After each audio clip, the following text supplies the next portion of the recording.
Le silence assourdissant qui a envahi la pièce à ce moment-là. 23 paires d'yeux plantés sur moi comme des couteaux. Ma belle-fille, avec un sourire aux lèvres et du venin dans la voix, venait de me traiter de voleuse devant toute la famille. Mais elle ignorait une chose, j'avais un secret qui détruirait sa vie parfaite en quelques secondes. À cet instant, mes mains tremblantes tenant le cadeau que j'avais acheté pour mon unique petit-fils, j'ai réalisé que 3 ans de petites humiliations avaient pris fin. Moi, Marianne Beaufort, 64 ans, veuve respectée dans toute Nice, je n'aurais jamais imaginé devoir installer des caméras dans ma propre maison pour prouver mon innocence. La vérité que j'ai découverte était bien plus dévastatrice que n'importe quelle accusation. C'était un dimanche ensoleillé de mai, lorsque ma maison sur la promenade des Anglais, celle qui gardait tant de souvenirs de mon défunt mari Pierre, était pleine pour le 5e anniversaire de mon petit-fils Louis. L'odeur des madeleines fraîchement sorties du four parfumait l'ambiance tandis que j'observais, du coin de la pièce, comment Camille, l'épouse de mon fils unique Jacques, se déplaçait parmi les invités comme une reine dans son château. Il y a 3 ans, quand mon fils l'a rencontré à l'hôpital où il travaille comme médecin, quelque chose me disait que ses yeux émeraudes cachaient des secrets. Camille, avec ses 32 ans, ses cheveux dorés et le charme typique des femmes du sud de la France, a rapidement conquis mon fils. En moins de 6 mois, ils étaient mariés, et peu après est arrivé Louis. Je n'ai jamais remis en question cette précipitation, après tout, l'amour est parfois pressé. Mais peu à peu, quand les caméras des téléphones n'étaient pas pointées sur nous, je voyais comment son sourire disparaissait en me voyant. Les petits commentaires acides murmurés, les visites de plus en plus rares, et la façon dont elle m'isolait lors des réunions familiales. Jacques, ta mère est déjà âgée, peut-être qu'elle est confuse, disait-elle quand je mentionnais des objets qui disparaissaient de ma maison après ces visites. D'abord, ce fut la broche en perles que Pierre m'avait offerte pour notre 30e anniversaire. Puis, de petits bijoux, de l'argent du tiroir, et enfin, l'alliance de mariage que je gardais dans une boîte à musique, le dernier souvenir physique de l'amour de ma vie. Quand j'ai mentionné ces disparitions, Camille a suggéré à Jacques que j'avais peut-être besoin d'un suivi médical pour ma mémoire fragile. Cet après-midi-là, j'ai offert au petit Louis une montre de poche dorée qui avait appartenu à mon père, puis à Pierre, et que je gardais pour mon petit-fils. Un Beaufort doit connaître la valeur du temps, mon petit, lui ai-je dit en embrassant son front. C'est alors que Camille a traversé la pièce dans ma direction, ses talons marquant le plancher en bois comme un métronome annonçant une tempête. Qu'est-ce que vous pensez faire ? Sa voix a coupé le brouhaha des conversations comme un rasoir. Cette montre a disparu de notre chambre il y a 2 mois. Comment osez-vous ? Le silence a envahi la pièce. Jacques s'est approché, confus. Camille, que se passe-t-il ? Ta mère, elle m'a pointé du doigt, la voix tremblante d'une indignation théâtrale trop parfaite pour être authentique, a pris la montre de ton grand-père que tu gardais pour Louis. Elle est entrée dans notre maison et l'a volée. 23 invités se sont arrêtés pour assister au spectacle. Mon fils, déchiré entre 2 loyautés, semblait perdu. Maman ? Le doute dans ses yeux a été la pire douleur que j'ai jamais ressentie. Jacques, cette montre a toujours été à moi. Ton père voulait que je la garde pour Louis. Menteuse. Camille a élevé la voix. Tout le monde sait que vous entrez dans les maisons pour prendre des souvenirs. La voisine Madame Rousseau m'a parlé de sa broche disparue après votre visite. À ce moment-là, quelque chose s'est brisé en moi. 3 ans d'insultes silencieuses, d'objets disparus, de regards compatissants de mon propre fils. Tout a culminé dans ce moment où j'ai été traitée de voleuse devant des personnes qui me connaissaient depuis des décennies. J'ai 64 ans et jamais, de toute ma vie, je n'ai eu besoin de voler quoi que ce soit à qui que ce soit, ai-je dit, avec un calme qui m'a surprise moi-même. Et c'est dommage que je doive le prouver. J'ai pris mon sac, sorti mon téléphone portable et regardé tous les gens dans la pièce. Il y a 2 mois, j'ai installé des caméras chez moi. Et dans des endroits que vous n'imagineriez jamais. Le visage de Camille a perdu toute couleur. Jacques a froncé les sourcils, surpris par ma confession. Maman, pourquoi aurais-tu fait ça ? Parce que quand on vit seul et que des choses commencent à disparaître, on doit se protéger. Ou peut-être, j'ai regardé directement Camille, faut-il protéger la vérité? Imaginez-vous ce que les caméras ont révélé? Ce qu'une femme de 64 ans a découvert qui était si dévastateur au point de changer complètement le destin d'une famille? Continuez à regarder pour découvrir comment une simple caméra cachée a démasqué non seulement un vol, mais un réseau de mensonges qui menaçait de détruire tout ce que j'aimais le plus. 2 semaines avant cette fête fatidique, par un matin pluvieux typique du printemps à Nice, j'ai pris une décision qui allait tout changer. Après avoir remarqué la disparition de mon alliance, ce dernier lien physique avec Pierre, quelque chose en moi a refusé de continuer à accepter les insinuations de sénilité. Monsieur Lefebvre, un vieil ami de Pierre qui avait travaillé dans la sécurité pendant des décennies, a discrètement installé 3 caméras dans ma maison. Une dans le salon, une autre dans le couloir menant à ma chambre, et la dernière, qui s'avérerait être la plus révélatrice, cachée dans un vase ancien dans mon bureau, où je gardais mes bijoux restants et mes documents importants. Madame Beaufort, je ne pense pas que ce soit de la paranoïa, dit-il, tout en ajustant le dernier dispositif. Faites confiance à votre instinct. Pierre disait toujours que vous aviez un 6e sens pour lire les gens. Le nom de mon mari, même après 7 ans de son départ, me procurait encore une chaleur réconfortante dans la poitrine. Pierre avait été un médecin respecté à l'hôpital universitaire de Nice, où notre fils Jacques avait suivi ses pas. Comment aurait-il géré Camille? Cette question me hantait constamment. 3 jours après l'installation des caméras, j'ai eu la première preuve. C'était jeudi, le jour où Camille était censée déposer Louis à la crèche puis faire des courses au marché local. Cependant, à 10h27 du matin, mon téléphone a vibré avec une alerte de mouvement. Dans la vidéo, j'ai vu ma belle-fille entrer calmement chez moi en utilisant la clé que nous avions donnée à Jacques pour les urgences. Elle se déplaçait avec une familiarité inquiétante à travers les pièces, comme si elle avait déjà fait ce parcours de nombreuses fois auparavant. Elle s'est dirigée directement vers mon bureau, ignorant toute autre partie de la maison. Pendant 20 minutes, je l'ai observée fouiller méthodiquement mes tiroirs, examiner chaque bijou, chaque document. Son expression était différente de tout ce que j'avais vu auparavant, froide, calculatrice, sans aucune trace de la douceur apparente qu'elle affichait lors des réunions familiales. Quand elle a trouvé une petite boîte contenant quelques euros que je gardais pour les urgences, elle n'a pas hésité à les empocher. Mais ce qui m'a vraiment laissé stupéfaite, c'est ce qui s'est passé ensuite. La sonnette a retenti. Camille a sursauté, vérifié son téléphone et souri.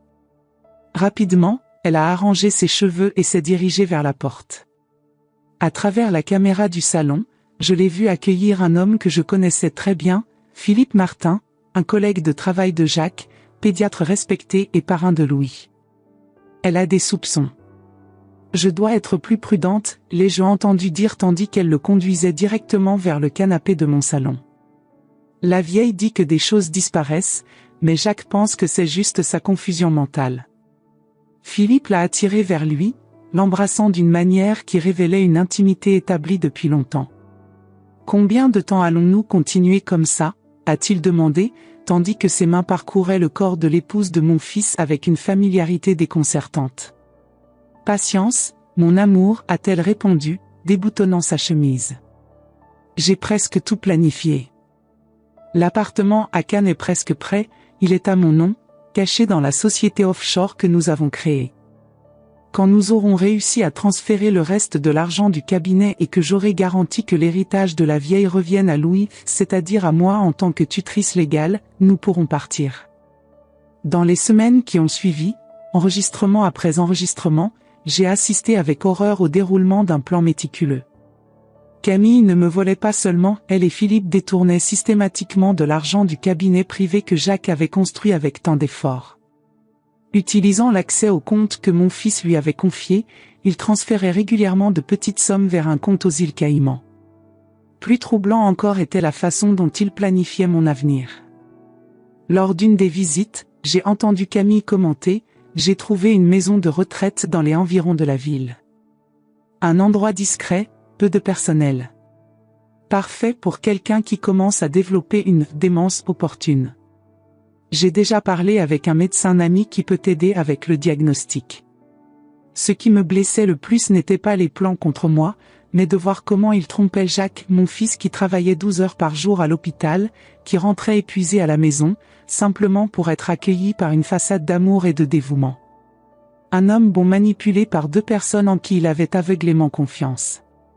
À chaque visite clandestine, Camille emportait quelque chose, de l'argent, des bijoux, des objets de valeur sentimentale. La montre de Pierre, celle-là même que je prévoyais d'offrir à Louis, a été emportée par un après-midi pluvieux d'avril, une semaine avant la fête. Pendant que je regardais ces enregistrements, seul dans ma chambre avec les rideaux fermés et le poids de la vérité écrasant ma poitrine, je me demandais, comment révéler cela à mon fils sans le détruire complètement ? Comment le protéger de la double trahison de son meilleur ami et de la femme qu'il aimait ? La réponse est venue de la manière la plus inattendue. Dans le dernier enregistrement, 3 jours avant la fête, Philippe a mentionné quelque chose qui a glacé mon sang. Et si elle a déjà découvert quelque chose ? Ne serait-il pas plus simple de, simplement accélérer les choses ?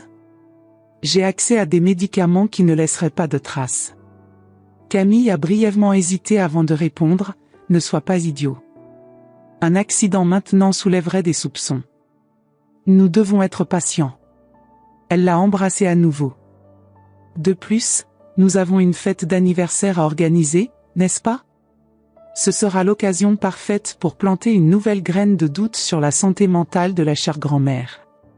C'est alors que j'ai compris que je n'avais plus le choix. Il ne s'agissait pas seulement de moi, il s'agissait de protéger mon fils et mon petit-fils de personnes capables d'envisager un meurtre avec la même désinvolture qu'on planifie un dîner. Je n'ai parlé à personne des enregistrements. Je n'ai pas consulté d'avocat ni alerté Jacques. J'ai décidé d'attendre le moment où Camille montrerait son vrai visage devant tout le monde, et alors je révélerai la vérité qui se cachait dans les ombres. Et ce moment est arrivé plus vite que je ne l'imaginais, avec une accusation publique qui visait à m'humilier devant tous ceux qui connaissaient mon caractère. Mais qu'est-il arrivé quand j'ai révélé que j'avais des preuves ? De retour dans cette pièce tendue, avec toute l'attention tournée vers moi et mon téléphone portable, je pouvais sentir mon cœur battre contre mes côtes comme un oiseau essayant désespérément de s'échapper de sa cage. Mes doigts tremblaient légèrement sur l'écran tactile, mais ma résolution était inébranlable. 3 ans de petites humiliations m'avaient endurci plus que Camille ne pouvait l'imaginer. L'expression de ma belle-fille oscillait entre l'incrédulité et une peur primitive qu'aucun de ces masques sociaux ne pouvait dissimuler. Le parfum coûteux qu'elle portait, celui que Jacques lui avait offert pour leur anniversaire de mariage, semblait soudain trop lourd, essayant presque, comme si même les odeurs de la pièce réagissaient à la tension palpable qui s'y installait. « De quoi parlez-vous, Marianne ?» Elle a essayé de reprendre le contrôle, forçant un rire qui sonnait faux dans le silence oppressant. « Des caméras ? C'est ridicule. Jacques, ta mère a clairement besoin d'aide médicale. » Son ton était celui qu'on utiliserait pour parler d'un animal blessé, mêlant pitié feinte et condescendance à peine voilée. Les invités échangeaient des regards gênés, incertains de la façon dont ce drame familial allait se dénouer. Mon fils, toujours le pacificateur, un trait qu'il tenait de son père, s'est approché de moi avec cette prudence clinique que je reconnaissais. Ses pas mesurés sur le parquet ciré résonnaient comme un compte à rebours. Ce regard qu'il me lançait, mi-inquiétude, mi-pitié, était exactement celui que Camille avait patiemment cultivé au fil des années, goutte à goutte, comme un poison lent. « Maman, parlons en privé, d'accord ?» Sa voix douce, professionnelle, certainement la même qu'il utilisait avec des patients agités à l'hôpital. Cette voix qui ne m'était pas destinée, qui appartenait à un monde où j'étais devenue une patiente, un problème à gérer plutôt qu'une mère à écouter. C'est alors que j'ai repéré Philippe dans un coin de la pièce, à moitié dissimulé derrière un groupe d'invités. Une coupe de champagne figée à mi-chemin de ses lèvres, les yeux fixés sur moi comme un animal pris au piège dans les phares d'une voiture. Pendant un bref instant, j'ai vu la panique pure traverser son visage habituellement si composé. Il a fait un léger signe à Camille, un mouvement presque imperceptible, une légère inclinaison de tête, un regard appuyé, que personne n'aurait remarqué sans savoir précisément quoi chercher. Non, Jacques, ai-je répondu, ma voix trouvant une fermeté que je ne me connaissais pas. Cela se passe ici et maintenant. Pendant 3 ans, j'ai été traitée comme une vieille femme sénile, manipulable, voire kleptomane. J'ai vu les regards, entendu les murmures, ressenti la pitié. Maintenant, tout le monde verra la vérité. La lumière dorée de l'après-midi qui filtrait à travers les grandes fenêtres semblait soudain trop vive, presque accusatrice. Chaque visage dans la pièce était figé dans une expression différente d'anticipation. L'air était si dense qu'on aurait pu le couper au couteau. Toute la pièce a retenu son souffle collectivement lorsque j'ai sorti un câble de mon sac préparé à l'avance, car je savais que ce moment arriverait tôt ou tard.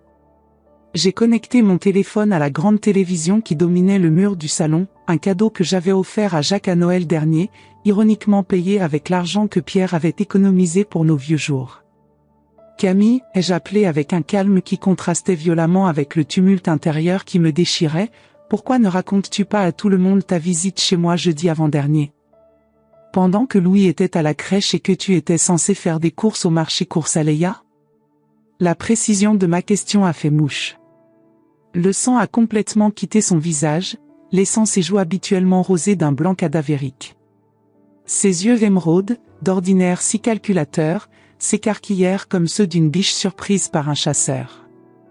Jacques a regardé sa femme avec une confusion grandissante, cherchant dans ses traits une explication que son esprit refusait déjà d'accepter.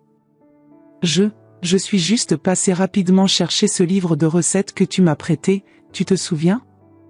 Sa voix habituellement mélodieuse s'était transformée en un murmure étranglé, presque méconnaissable. La recette des madeleines, ai-je acquiescé, mon doigt naviguant délibérément dans l'application de la caméra de sécurité, chaque tape sur l'écran résonnant comme un coup de marteau sur un clou final. Voyons exactement comment s'est déroulée cette visite culinaire. Le son de la télévision qui s'allumait sembla assourdissant dans le silence de plomb qui s'était installé.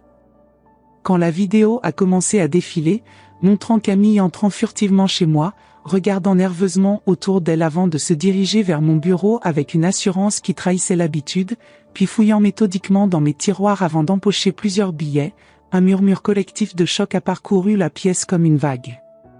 Madame Rousseau, la voisine septuagénaire qui m'avait soi-disant accusé d'avoir volé sa broche art déco, a couvert sa bouche de ses mains ridées, horrifiée par ce qu'elle voyait. Son mari a posé une main protectrice sur son épaule, comme pour la protéger de cette révélation brutale. C'est complètement hors contexte. Camille a crié, sa voix montant dans les aigus alors qu'elle s'avançait rapidement pour tenter d'éteindre la télévision. Vous avez manipulé ces images. C'est un montage. Jacques l'a retenu par le bras, ses doigts de chirurgien s'enfonçant dans la soie de sa robe de designer. Son visage, que j'avais vu sourire à travers tant d'épreuves, était maintenant un masque d'incrédulité et d'horreur grandissante. La confusion initiale cédait progressivement la place à une compréhension douloureuse. « Attends » a-t-il dit simplement. Sa voix tremblait comme je ne l'avais jamais entendu trembler, même lors des funérailles de son père. L'enregistrement a continué son implacable révélation. La sonnette a retenti dans la vidéo, faisant sursauter tous les spectateurs comme s'ils étaient directement impliqués. Et puis Philippe est entré en scène, son sourire confiant et sa démarche assurée si familier à tous dans cette pièce, le parrain attentionné de Louis, l'ami loyal de Jacques, le médecin respecté de la communauté. Un silence sépulcral, presque religieux, s'est emparé de l'ambiance lorsque les baisers passionnés entre les amants ont commencé sur l'écran. Le bruit des respirations suspendues était le seul son audible. J'ai détourné momentanément les yeux de la vidéo pour regarder mon fils, et ce que j'ai vu m'a brisé le cœur plus que toutes les trahisons, l'instant précis, capturé dans le temps comme une photographie tragique, où sa confiance, son mariage et son amitié la plus proche s'effondraient simultanément sous ses yeux. Quand est venue la partie sur le détournement systématique d'argent du cabinet médical, Jacques a physiquement chancelé, comme frappé par une force invisible. Sa main a cherché le dossier d'une chaise pour se stabiliser. Le visage de Philippe est devenu livide, et il a tenté de se diriger discrètement vers la porte, sa coupe de champagne abandonnée sur une console. Mes 2 amis de Jacques, des collègues médecins qui avaient immédiatement compris la gravité de ce qu'ils venaient de voir, ont silencieusement bloqué la sortie, leurs expressions désormais dures et accusatrices. La partie la plus difficile restait à venir, celle que j'avais hésité à montrer publiquement. Quand la vidéo a révélé leur conversation sur mon placement forcé en maison de retraite et la mention désinvolte de Philippe sur la possibilité d'accélérer les choses avec des médicaments qui ne laisseraient pas de traces, un halètement collectif a traversé la pièce. J'ai vu plusieurs invités porter instinctivement la main à leur gorge, comme si l'air leur manquait soudainement. Dans le coin de mon œil, j'ai aperçu le petit Louis, qui observait la scène avec ses yeux d'enfant qui comprennent plus qu'on ne le croit. Son petit visage reflétait une confusion mêlée d'inquiétude, ses boucles blondes, si semblables à celles de son père enfant, encadrant des traits qui semblaient soudain plus âgés. « Sors de ma maison !» La voix de Jacques est sortie comme un murmure étranglé, à peine audible, mais chargée d'une émotion si dense qu'elle semblait résonner dans chaque recoin de la pièce. Ses yeux, fixés sur Camille, étaient ceux d'un homme qui regardait une étrangère. « Jacques, mon amour, je peux tout expliquer. » Elle a édité ses vidéos, manipulé les images. C'est sa vengeance parce que je t'ai ouvert les yeux sur son état mental. Le désespoir dans sa voix aurait presque pu sembler convaincant, si nous n'avions pas tous été témoins de la vérité crue qui venait de se dérouler devant nos yeux. « Sors de ma maison !» Le cri de mon fils a déchiré l'air comme un coup de tonnerre, réverbérant contre les murs de cette demeure qui, quelques minutes plus tôt, abritait une célébration. Le petit Louis a sursauté violemment dans les bras de la nounou et a commencé à pleurer, son visage rougissant rapidement comme le ciel au coucher du soleil. Philippe, reprenant enfin ses esprits, a fait un pas en avant. Son visage, habituellement si charmant lors des dîners et réceptions, était désormais tordu dans une grimace qui tentait maladroitement d'imiter la sincérité. « Jacques, mon ami, écoute-moi. C'est un terrible malentendu. Nous. » Il n'a pas eu le temps de terminer sa phrase. Le poing de Jacques l'a atteint avec une précision chirurgicale, portant dans ce coup la force de cette année d'amitié trahie, de confidence partagée, de confiance brisée. Philippe a trébuché en arrière, heurtant violemment la table du buffet d'anniversaire. Assiette, verre et le gâteau que j'avais passé la matinée à préparer se sont écrasés au sol dans un fracas assourdissant, transformant le joyeux repas en un chaos de porcelaine brisée et de crème pâtissière, métaphore parfaite de ce que devenait notre famille. « Je vais appeler la police », a déclaré Richard, un autre collègue de Jacques et ami de longue date, déjà le téléphone à la main, son visage reflétant un mélange de dégoût et de détermination. Camille semblait enfin réaliser pleinement l'ampleur du désastre qui se déroulait. La façade de la femme blessée et incomprise s'est effondrée comme un château de cartes, laissant apparaître son vrai visage. Son regard calculateur est revenu, froid et tranchant comme une lame, et elle s'est tournée vers moi avec une haine pure qui ne nécessitait plus aucun masque social. « Vous avez tout ruiné, espèce de vieille fouineuse. Tout ça pourquoi ? Pour garder votre précieux fil attaché à vos jupes ?» Ces mots étaient venimeux, cherchant à blesser une dernière fois avant que tout ne s'écroule définitivement. « Non, Camille, ai-je répondu, surprise par le calme qui habitait ma voix. Tu as fait ça toute seule. Chaque choix, chaque mensonge, chaque vol. J'ai simplement refusé d'être ta victime. » La rage a déformé ses traits d'une beauté classique, la transformant momentanément en quelque chose de méconnaissable. Elle s'est avancée vers moi comme pour m'attaquer, mais plusieurs invités l'ont immédiatement retenue. Louis pleurait maintenant à gros sanglots, sa petite voix perçant à travers le chaos, un rappel déchirant de l'innocence prise en otage dans ce drame d'adulte. Ignorant Camille qui se débattait, je me suis dirigé vers mon petit-fils, le cœur serré de le voir si bouleversé. Je l'ai pris doucement des bras de la nounou visiblement dépassée par les événements. Il s'est immédiatement accroché à moi, ses petits bras autour de mon cou, comme il le faisait toujours après un cauchemar nocturne. « Grand-mère est là, mon petit » ai-je murmuré contre ses boucles blondes, respirant son odeur d'enfant mêlée au parfum sucré du gâteau qui avait éclaboussé sa chemise. « Tout va bien maintenant. Les monstres vont partir. » Par-dessus sa petite tête, j'ai observé la police arriver avec une efficacité discrète, emmenant Camille qui protestait bruyamment et Philippe qui avait maintenant adopté un silence résigné. Leurs silhouettes s'éloignant escortées dans la lumière dorée du soleil couchant semblaient déjà appartenir à un autre monde, comme des personnages quittant une pièce de théâtre tragique. Mais je savais que la véritable tragédie ne faisait que commencer. J'ai cherché mon fils du regard, et l'ai trouvé assis seul dans un coin, effondré sur lui-même, le visage enfoui dans ses mains, les épaules secouées de sanglots silencieux qu'il tentait désespérément de contenir. La vérité avait été révélée, la justice avait commencé son œuvre, mais à quel prix pour nos cœurs? Peu à peu, les invités sont partis, murmurant des paroles de soutien gênées, promettant d'appeler plus tard, nous laissant seuls avec les débris de ce qui devait être une journée de célébration. La maison, qui résonnait quelques heures plus tôt de rires d'enfants et de conversations animées, semblait maintenant étrangement vide et silencieuse, comme si les murs eux-mêmes étaient en deuil. Cette nuit-là, quand tout le monde fut parti et que Louis s'était enfin endormi d'épuisement après de longues heures de questions sans réponse adaptées à son âge, Jacques et moi nous sommes retrouvés sur la terrasse de ma maison. La Méditerranée s'étendait devant nous, vaste et éternelle, ses eaux scintillant sous la lumière argentée de la lune comme si rien d'extraordinaire ne s'était produit. Les étoiles continuaient leur course immuable, indifférentes aux drames humains qui se jouaient sous leurs regards distants. Pendant longtemps, nous sommes restés assis côte à côte dans un silence qui en disait plus long que tous les mots du monde. Le seul son était celui des vagues légères caressant le rivage en contrebas, parfois, le tintement lointain des mâts de bateaux dans le port. Comment n'ai-je rien remarqué? Jacques a finalement rompu le silence, sa voix rauque d'avoir tant pleuré trahissant une vulnérabilité que je n'avais pas entendue depuis son adolescence. Comment ai-je pu être aussi aveugle? La question n'était pas vraiment adressée à moi, mais plutôt à l'univers, à ce destin cruel qui avait placé sur sa route une femme capable d'une telle tromperie. L'amour rend aveugle, mon fils, ai-je répondu doucement, cherchant les mots justes pour apaiser une douleur que je savais inguérissable dans l'immédiat. Et elle était extraordinairement douée dans ce qu'elle faisait. Ces personnes, elles ont un don pour manipuler les âmes les plus pures.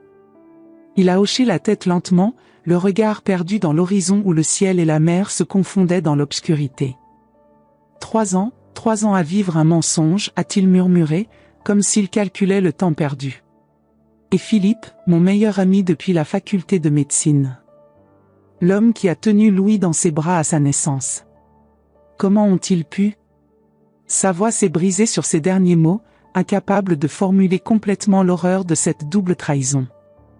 Je suis tellement désolé, Jacques, ai-je dit, sentant mes propres larmes menacées de couler. J'aurais voulu trouver une manière moins douloureuse de te révéler tout cela. J'ai hésité pendant des semaines, torturé par ce que je devais faire. Il a tourné son visage vers moi, et malgré la pénombre, j'ai pu voir la vérité dans ses yeux, les mêmes yeux que son père, reflétant la même intégrité fondamentale que rien ne pourrait jamais détruire complètement.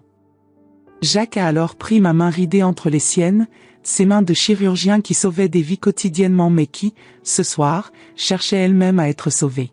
« Merci, maman » a-t-il dit avec une sincérité qui m'a transpercé le cœur. « Si ce n'était pas pour toi. » Il a laissé la phrase inachevée, mais nous savions tous deux ce qui était implicite dans les mots non dits, dans cet espace entre les syllabes.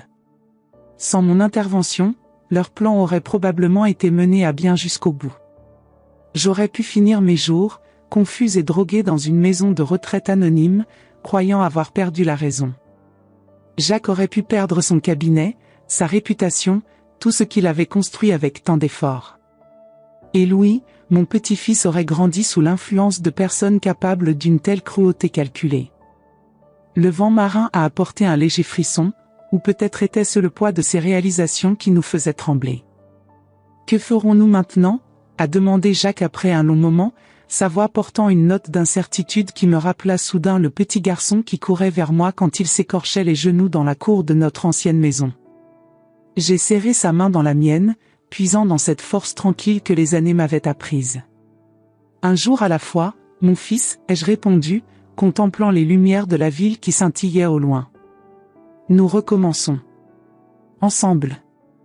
Pour Louis. Pour nous. Dans le ciel, une étoile filante a tracé une ligne éphémère, comme pour souligner mes paroles d'une promesse silencieuse.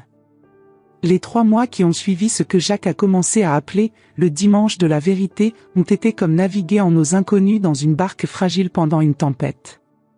Tout ce que nous pensions solide s'était révélé illusoire. L'enquête policière a confirmé chaque soupir de mes enregistrements. Camille et Philippe avaient détourné près de 230 000 € du cabinet médical privé de Jacques sur 2 ans.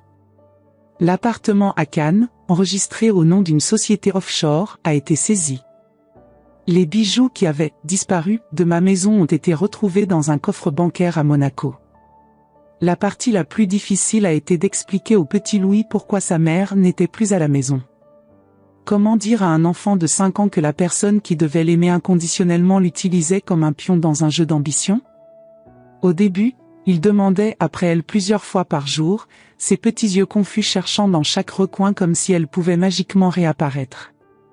Jacques et Louis ont temporairement emménagé chez moi.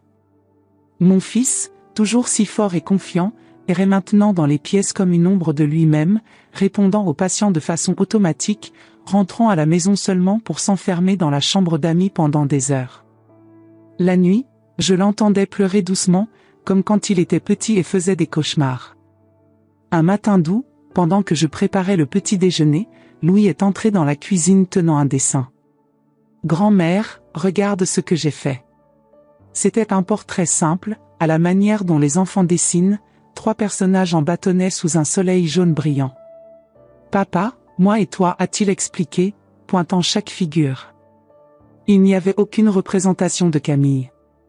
Ce soir-là, j'ai discuté avec Jacques de la nécessité de chercher une aide professionnelle pour Louis.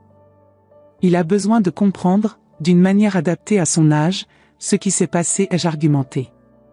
Et toi aussi, tu as besoin d'aide, mon fils. Pour la première fois en plusieurs semaines, j'ai vu de la détermination dans les yeux de mon fils. Tu as raison, maman.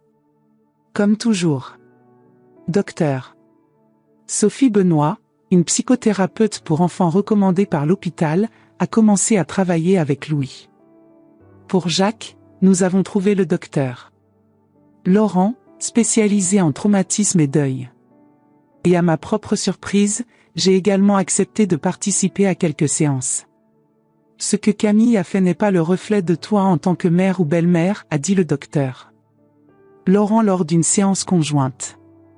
Certaines personnes sont simplement motivées par quelque chose que nous ne pouvons pas comprendre complètement. Lors d'une audience préliminaire, j'ai rencontré Camille au tribunal pour la première fois depuis ce dimanche. Elle était plus maigre, son glamour habituel remplacé par une pâleur maladive.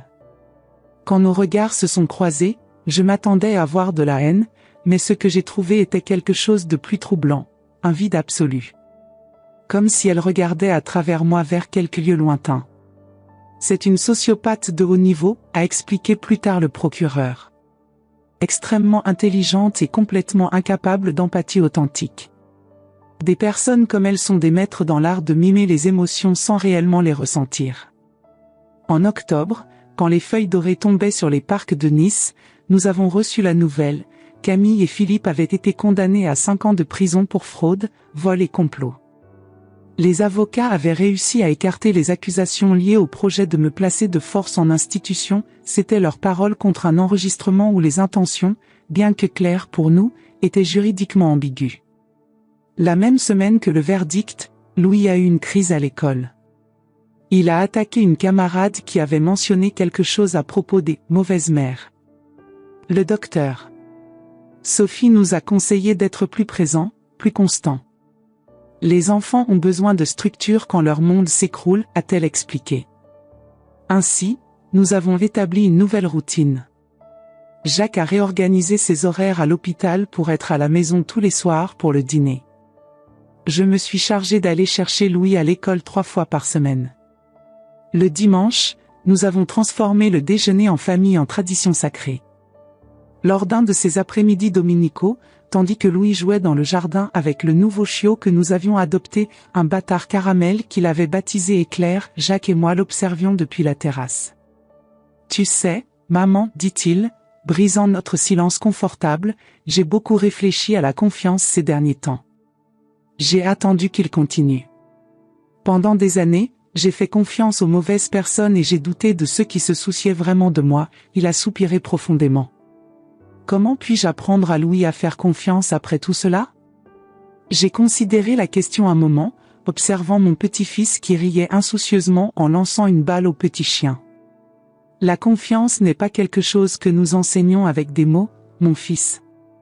C'est quelque chose que nous démontrons chaque jour, par de petites actions constantes.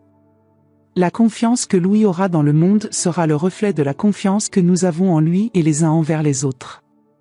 Jacques a réfléchi un moment et a acquiescé. Comme tu l'as toujours fait avec moi et papa. J'ai souri, ressentant une pointe aigre-douce en pensant à Pierre. Comme il aurait adoré voir son petit-fils grandir, même dans des circonstances si compliquées. Tu sais ce qui me fait le plus peur? Jacques a poursuivi. C'est qu'il y a encore des moments où elle me manque. La personne que je pensais qu'elle était. C'est fou, non?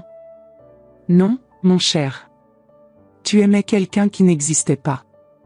Et le deuil des personnes qui n'ont jamais vraiment existé est peut-être le plus difficile à surmonter. En hiver, quand la Riviera française s'est couverte de décorations de Noël et que l'air s'est empli du parfum des châtaignes grillées et du vin chaud, Jacques a finalement réussi à dormir toute une nuit sans cauchemar. Louis a cessé de demander quand sa mère reviendrait. Et moi, à 65 ans tout juste, j'ai trouvé une nouvelle passion en donnant des cours bénévoles de français aux immigrants âgés dans un centre communautaire. Par un après-midi particulièrement froid de décembre, j'ai reçu une lettre adressée avec une calligraphie que j'ai immédiatement reconnue. Camille. Mes mains tremblaient en ouvrant l'enveloppe.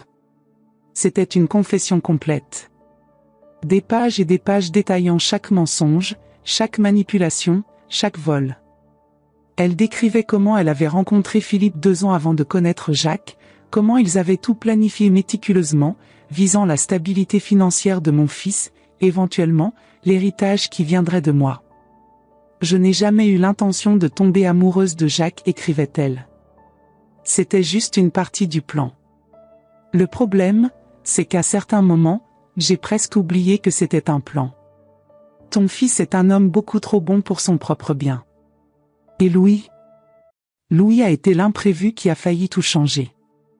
J'ai lu ces lignes à plusieurs reprises, essayant de trouver des remords authentiques, mais je ne pouvais voir que du calcul.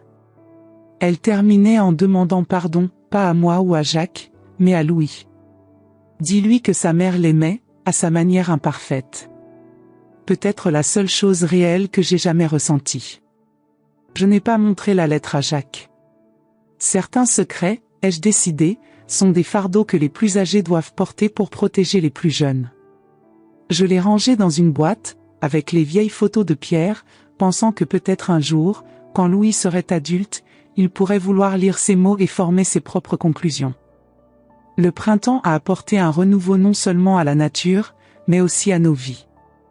Jacques a rencontré Claire, une oncologue pédiatrique de Marseille venue travailler dans le même hôpital. Contrairement à Camille, elle était authentique dans sa simplicité, des yeux gentils qui voyaient vraiment les personnes, un rire facile et une patience infinie avec Louis, qui l'accueillait initialement avec méfiance.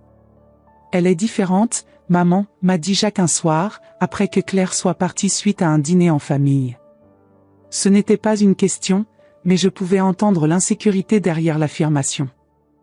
Oui, elle l'est, ai-je confirmé, serrant sa main. Mais ne te précipite pas. Le temps guérit, mais renseigne aussi à discerner. Fais confiance à ce que tu as appris. 1 an après le « Dimanche de la vérité », nous avons organisé une petite célébration pour le 6e anniversaire de Louis. Rien d'extravagant, juste des personnes qui se souciaient vraiment de nous. Claire a aidé Louis à cuire son propre gâteau, une tour tordue de chocolat qu'il a décorée avec fierté. Tandis que j'observais mon petit-fils courir dans le jardin avec d'autres enfants, le visage illuminé d'une joie authentique, j'ai senti une présence à mes côtés. C'était Jacques. « Merci, maman, a-t-il dit simplement. Pourquoi? Pour avoir été courageuse quand je ne l'étais pas. Pour avoir vu la vérité quand j'étais aveugle. Pour avoir protégé notre famille quand je ne pouvais pas. J'ai senti des larmes menacées de couler, mais je les ai retenues. C'est ce que les mères font, mon fils. Nous protégeons les nôtres, peu importe leur âge. Tu sais, a-t-il continué, observant Louis qui montrait maintenant un tour à Claire, je crois que j'ai finalement compris quelque chose que papa disait toujours. Quoi donc? Que la vérité, aussi douloureuse soit-elle, est toujours le chemin le plus court vers la paix. À ce moment, regardant mon fils qui retrouvait lentement la joie, mon petit-fils qui avait surmonté un traumatisme que beaucoup d'adultes n'auraient pas pu supporter, et la nouvelle amie qui devenait lentement partie de nos vies, j'ai compris quelque chose de profond. Parfois, nous devons perdre tout ce que nous pensions important pour redécouvrir ce qui compte vraiment. La trahison de Camille avait détruit l'illusion que nous appelions famille, mais des cendres est né quelque chose de plus fort, de plus vrai. Une famille construite non sur les apparences et les attentes sociales, mais sur l'honnêteté, le pardon et le courage de recommencer. 2 ans plus tard, à 67 ans, j'ai eu l'honneur d'être la première à danser au mariage de Jacques et Claire. Louis, maintenant âgé de 8 ans, a apporté les alliances avec un sérieux adorable. Grand-mère, m'a-t-il demandé pendant la fête, utilisant le terme formel qu'il avait récemment adopté parce qu'il le trouvait plus adulte, tu crois que ma mère pense à moi parfois? La question m'a prise au dépourvu, mais j'ai répondu avec l'honnêteté que je m'étais promise de toujours lui offrir, oui, mon petit. Je pense qu'elle y pense. À sa manière. Je ne me souviens presque plus d'elle maintenant, a-t-il confessé à voix basse. C'est mal? Non, Louis. Nos mémoires, comme nos cœurs, sélectionnent naturellement ce que nous pouvons porter. Il n'y a rien de mal à cela. Il a acquiescé, semblant soulagé, avant de courir rejoindre les autres invités. À la fin de cette soirée, je me suis assise seule dans le jardin éclairé uniquement par les étoiles et une lune croissante qui se reflétait dans la Méditerranée. J'ai pensé à Pierre, à combien il aurait adoré ce moment. J'ai pensé à tous les choix, grands et petits, qui nous avaient menés jusqu'ici. Une des leçons les plus précieuses que j'ai apprises à 64 ans était qu'il n'est jamais trop tard pour défendre sa vérité. Que l'âge n'est pas synonyme de faiblesse ou d'insignifiance. Que les mères, peu importe l'âge de leurs enfants, ne cessent jamais d'être des mères protectrices, gardiennes, phares dans la tempête. Merci, Pierre, ai-je murmuré aux étoiles. Pour m'avoir enseigné le courage. Pour m'avoir donné notre fils. Pour être d'une certaine façon encore avec moi, guidant mes pas. Et pendant un bref instant, j'ai senti comme si la brise tiède qui caressait mon visage était sa réponse. Camille m'avait accusé de vol ce dimanche fatidique, mais la véritable voleuse était elle, essayant de dérober non seulement des objets matériels, mais la dignité, la confiance et l'avenir d'une famille entière. Cependant, il y a des choses que personne ne peut voler, la force qui vient de la vérité, l'amour qui surmonte les trahisons, et la sagesse que seules les années peuvent apporter. À 67 ans, avec mon fils à nouveau heureux, mon petit-fils s'épanouissant, et un nouveau chapitre de nos vies commençant, j'ai réalisé que ces caméras cachées n'avaient pas seulement révélé la vérité sur Camille. Elles avaient aussi révélé une vérité sur moi-même, que j'étais beaucoup plus forte que je ne l'avais jamais imaginé. Et c'est peut-être la leçon la plus importante pour toutes les mères, grand-mères et femmes de tout âge, ne sous-estimez jamais la force qui existe en vous. Il n'est jamais trop tard pour lutter pour ce qui est juste. Il n'est jamais trop tard pour reconstruire, recommencer et redécouvrir la joie, même après la trahison la plus profonde. Car à la fin, comme je l'ai découvert cet après-midi ensoleillé de dimanche à Nice, la vérité trouve toujours son chemin vers la lumière. Il suffit d'avoir le courage de regarder dans les ombres et d'affronter ce qui s'y cache. Mon histoire est terminée, mais peut-être que la vôtre ne fait que commencer. Je sais que beaucoup d'entre vous ont déjà ressenti la douleur de la méfiance, de la manipulation ou de l'injustice au sein même de leur famille. Peut-être avez-vous aussi été jugé à cause de votre âge ou vous êtes-vous senti invisible aux yeux de ceux qui auraient dû vous respecter. Partagez dans les commentaires, avez-vous déjà vécu des situations où vous avez dû prouver votre valeur malgré votre âge? Avez-vous affronté la méfiance de vos propres enfants ou la manipulation d'un proche? Votre expérience peut être le phare qui éclaire le chemin d'un autre cœur blessé. Et s'il vous plaît, abonnez-vous à la chaîne. Chaque inscription me donne la force de continuer à partager des histoires qui montrent que nous, les plus de 60 ans, ne sommes pas seulement spectateurs de la vie, nous sommes les protagonistes de nos propres batailles et victoires. L'âge nous a apporté de la sagesse, pas de la faiblesse. Jusqu'à notre prochaine rencontre, où ensemble nous prouverons qu'il n'est jamais trop tard pour défendre notre vérité.